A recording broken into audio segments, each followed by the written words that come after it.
from the BBC World Service in association with ABC and All India Radio. This is Stumped. Hello and welcome to Stumped, your intercontinental hit of news, features and debate from the quirky world of cricket. I'm Alison Mitchell in London, and when my doorbell went off yesterday, I opened the door. It was a COVID tester preparing me for my re-entry into the bio bubble. I thought the neighbours were going to have a fright. I was expecting somebody to come in full hazmat suit because that was the story I'd heard. But no, it was just ordinary sort of PPE, so I've had my test. And then when I speak to you next week, I shall be in the bio bubble once again. But the Aussies have also touched down. They're over in Derby, preparing for their white ball series. I did say to Pat Cummins before they came over, my top tip for the bio bubble was bring a good coffee supply. You might even want to order a machine in to be delivered while you're there. But actually, I've since seen that Adam Zampa, who is the coffee supremo, has come armed with every sort of gizmo and gadget you could imagine. So I think they'll be well looked after. Yep, Zamps is right on top of that. It's Jim Maxwell for the ABC here in Sydney. And it's been an interesting week because in the last couple of days there's been another one of those annual events at the Bradman Museum, the 112th birthday of Sir Donald Bradman. And this year it was a special occasion because that cap that Shane Warne was able to get $1 million for the Bushfire Relief Fund earlier in the year was handed over by Commonwealth Bank, who put the money up, to the Bradman Museum. So there are now 30 Australian baggy greens at the Bradman Museum. So that's the news from down under as the lockdown continues.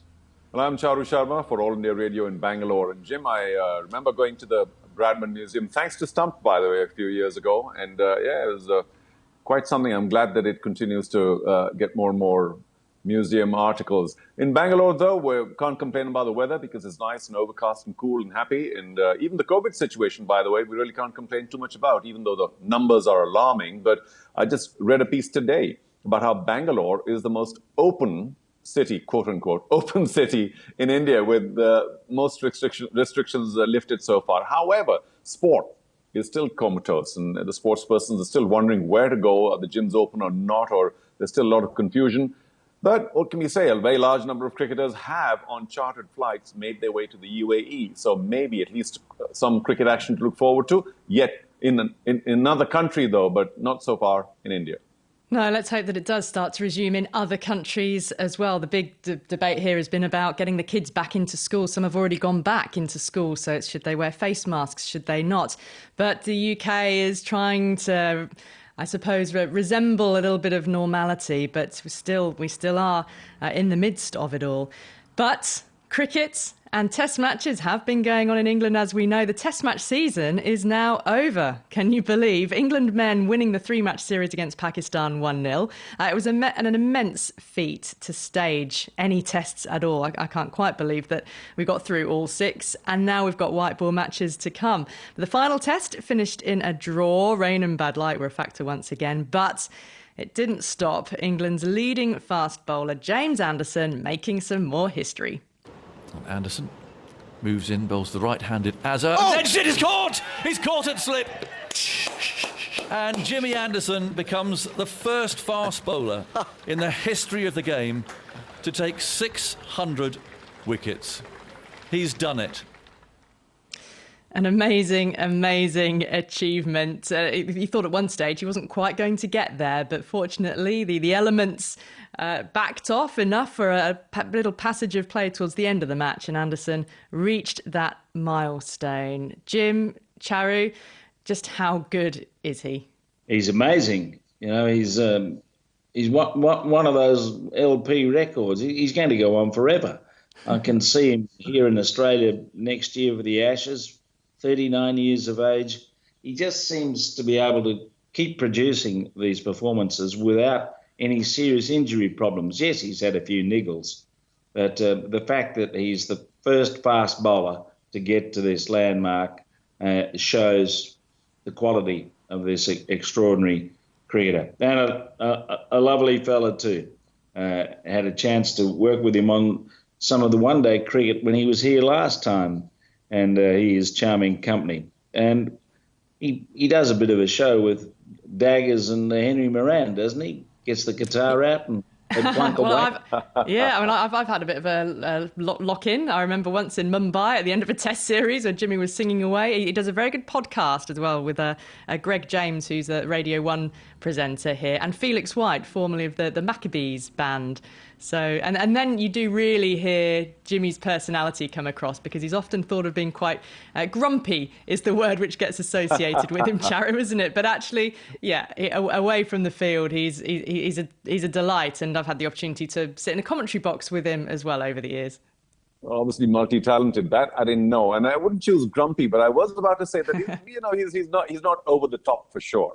There has been some talk, of course, about how his record away from the UK may not have been quite the same, but that's just being petty. I think it's a fabulous achievement for a fast bowler, given all the torturous times they go through. And what can you say? Jimmy, well done. But one other point about his character is just how much he wants to keep getting better. I mean, watching him strive for his 600th wicket, there are a few dropped catches along the way before that one that was taken by Joe Root, and you could tell he was getting more and more worked up, which just shows, how much cricket, taking wickets and this milestone really does mean. Well, this recurring quest for perfection is clearly going to keep him going for a while yet, although for an Ashes tour, conditions are obviously a lot tougher for bowlers of that pace. But he's still lethal with a new ball, and Broad's around the wicket tactic to Warner if it comes off again in Australia, as it might, given, they didn't play together really in that series other than when Anderson was injured in the first test. So there's a bit of mileage left in those two bowlers, and they're England's best bowlers. And the rest of the fellas have got a chance to express themselves, but Archer's way short of being a consistent test match wicket taker at this stage. And Chris Wokes is okay. But again, you take them away from a Dukes ball in England down to the conditions in Australia, it's going to be tough. But Broad and Anderson, who could knock them if they want to keep playing? The question will be, when do they want to stop? Will it be injury that stops them eventually? Because at this stage, they seem to have the hunger for the game. And I'm sure they're very hungry, if they're thinking about it at the moment, of coming to Australia and doing the business next year. From the BBC World Service, this is Stumped on All India Radio. Now, it's not just in England where elite cricket's being played at the moment. It's often called the biggest party in sport. Only the crowds aren't there this year. The Caribbean Premier League began last week. It's the region's premier T20 men's tournament, similar to the Indian Premier League and the Big Bash in Australia. All the players, coaches and commentators are in a buyer bubble, very similar to where I've been spending time in Manchester and Southampton. And I just wondered how different or otherwise the Caribbean buyer bubble is. I mean, the blustery winds in Southampton and a Caribbean island nation, fairly similar, really. One of the CPL commentators is former New Zealand bowler Danny Morrison. IPL fans will know him well. I caught up with him and asked him to describe what a Trinidadian bubble looks like. We're lucky here in terms of the whole of the CPL crew, all the 6 franchise teams and all of their entourage and us television production are all inside here. So there's some sort of 220 odd of us that have taken over the whole of this hotel here in the Port of Spain, above the Savannah, as you probably know it, and really grateful for balconies. So accommodation becomes key. It's really close to, you'll know, the Queen's Park Oval, which we're at during this week. But prior to that, the Brian Lara Academy Oval is down the road. It takes us a good 45, 50 minutes to get down there with a police escort with motorbikes and everything. But that's part of the logistics. They've got 2 grounds here, and that's why, of course, TNT worked to try and do this here. So how much are you seeing of the players? Are you very separate from them? No, it's good, actually. I've just come from a breakfast, and you see all the guys in there. We're all sharing this big buffet area. At the ground, again, masks on down to go out in the middle until you're doing a cross or a pitch report and you need to do a piece to camera. You're there. And the players, they're sort of distanced no doubt about it. And you're just sort of waving and yelling at them, or if you're interviewing them, of course, they've got their own microphone, they're at a distance. Yeah. So what about the actual atmosphere at grounds then? Obviously no crowds. I mean, the CPL is just known for being the party tournament, isn't it? So how are you managing to still give it that lift and energy? Me, hashtag the biggest party in sport. We're gaining it again. Well, I know you bring the energy. How different is it really? Massive. And it is really sad from that perspective, Alison, because that's what it's about. And I think when you look at those, particularly those massive tournaments of the IPL, where you do have the noise, the crowd, cheerleaders, and the Bollywood connection, as we all come to understand and know and love, is huge in India. And then that's going to be separate. And then you've got this where there is no crowd behind closed doors. And again, the music, it really is that whole vibe of the Caribbean, what it's all about, cheerleading and dancing and the carnival that sort of flows together and meshes together. So, yeah, very different and, a little bit sad, of course. Tell me about the actual players then. Who's been standing out so far? Who do you expect to stand out as it goes along? Yeah, you look at the batters, and everyone's a bit scratchy, of course. They haven't played for so long. And that's why it's been fascinating watching the Test cricket from where you are in the UK. And the surfaces and the weather and everything has played its part here too. Let's not forget that. It is the wet season. And it's rained most days here, every day almost on the clock like monsoon. So, the players, the pitches have been a little bit sporty, sure, and a little bit up and down, and that's to be expected. The ground staff have a huge challenge on their hands. You've seen Hetmeyer at the start, Shimron, he smashed a couple early.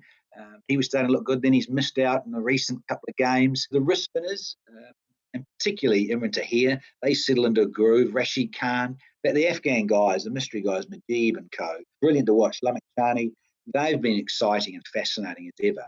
Because the surfaces, let's be fair too, that have helped them a little bit. Scott Kugelheim, I played with his dad. God, it's scary when you see these sons come through, and now they're playing. And Scotty Kugelheim, he's top wicket taker. He got a 4-for and a 3-for. He started to get into a groove, and I'll be fascinated to see how he keeps going through the tournament because the Kiwis have come out of a winter. So are the Aussies, and they really have found it a bit of a blowing out of the cobwebs to get going. So, some players a bit hit and miss. So let's see. I mean, it's still early days in the tournament to see how they become good if things change a bit. Yeah, exactly. Well, I know that you will get the party started, Danny, as always. Tell me, away from the cricket, have you got out onto the tennis court yet? Because we had a table tennis table and a darts board was probably the extent of our games room. But I can tell you that Strauss v Tufnell and Ramprakash v Mahmood was particularly competitive. Oh, lovely. No, sadly. Because, you're getting in your mid-50s and making excuses. But the players tend to dominate. Chris Green's parents, he comes from that DNA and that pedigree. Man, he was a gun tennis player. And of course, Brendan McCullum, the little pit bull, he's sort of, he's commandeered him and you can't have him, he's mine. So that double duo, they're scary. Tom Moody got out once, and once will be enough because, that's 6'7" frame. After one little go. Trevor Penny slipped over and he smashed his rib cage and jarred his lower back, so he's a bit sore, the coach. So I don't think TP's going to be venturing out anytime soon. So it really is for the youth there, Alison, a bit like you youngsters. Okay. So get out in the court and do that. And we'll stick to the balcony and sup on the sponsor's product.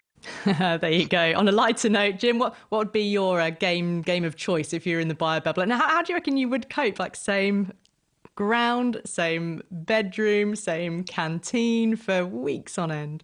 Well, most cricket tours I've been on, the great escape, the place where you find kindred spirits is the bar.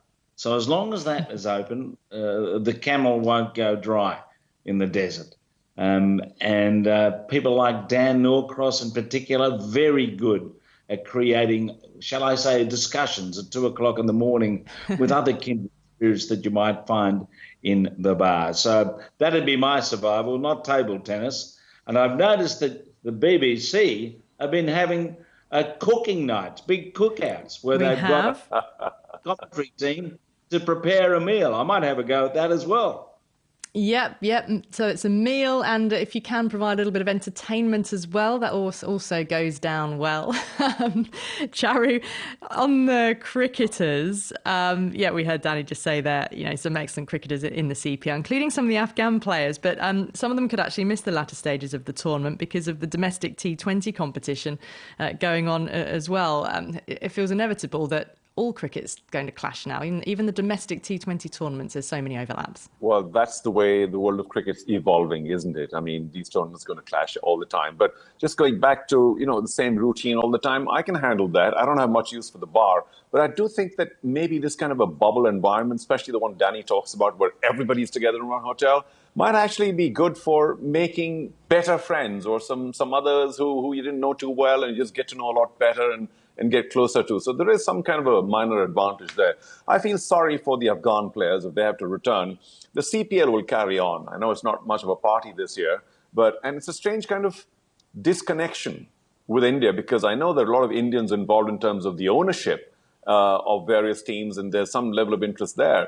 But because of the timings, it's kind of really late in India, and the CPL hasn't really gotten much visibility traction in our part of the world, sadly. But the Afghans need this exposure more than most others because back home, they're not likely to get it. And to just be out there and to showcase their wares and hopefully get more contracts around the world. So it'll be sad to see them go back. I'm very fond of Afghan cricket, the kind of spirit they show. And they keep coming up with, a new mystery bowler or somebody who's outstanding. They will certainly miss it. But the CPL, well, I can't say party, can I? But the CPL near Carnival will carry on without them. Yeah, in terms of player relations, the hotel is not dissimilar to when you go away and tour Bangladesh, for example, or somewhere where you don't tend to leave the hotel room very much. Certainly done tours there where the security has been so tight that players can't really get out very much. And so actually you do find yourself sort of at the bar of an evening with cricketers and you do forge different bonds. Although in the Bibles in England, the players are being kept very separate from the journalists and indeed ECB staff. So there's different levels of segregation, but they're all in the mix together in the CPL by the sounds of it. So I reckon they'll find time to have a bit of fun in and around the cricket itself. Well, that's all we've got time for on this week's Stumped on All India Radio. My thanks to Charu Sharma and Jim Maxwell and to all of you for listening. Don't forget you can follow us. We're at BBCWS Sport. Use the hashtag BBC Stumped to get in touch. Stay safe. Speak to you soon. Bye-bye. Stumped is a BBC sport production for the BBC World Service in association with the Australian Broadcasting Corporation and All India Radio.